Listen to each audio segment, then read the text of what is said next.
He says, "Thank you, legend. Appreciate you, man. I can see the oil spike potential with Iran, but I'm not seeing anything online in regards to BlackRock XRP ETF, which I believe is part of your theory. What do you know that we don't regarding BlackRock?" Well,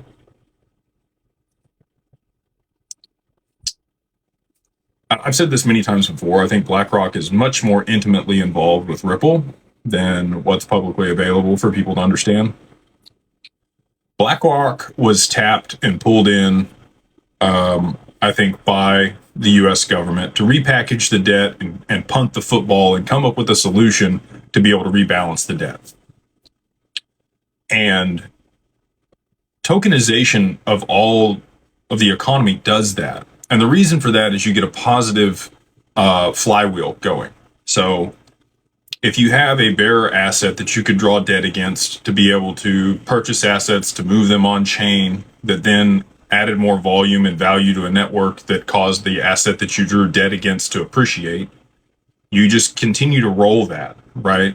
And over time, that asset continues to go up and up and up in value. We've already seen with this with Bitcoin, but nobody's tokenizing anything on the Bitcoin network. It doesn't have smart contract capability.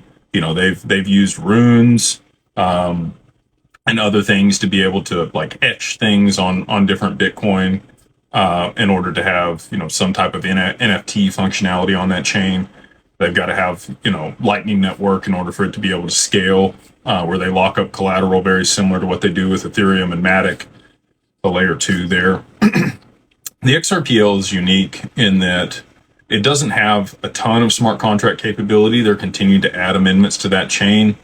We know that it's possible to have, you know, high levels of TPS and lightweight smart contracts because we've already seen Soraband smart contracts put on chain on Hyperledger, which was an exact replica of the XRPL, except, you know, the initial account isn't black holed, and they, you know, burned 50 billion of the initial supply, so it has half the total supply, but it has very similar characteristics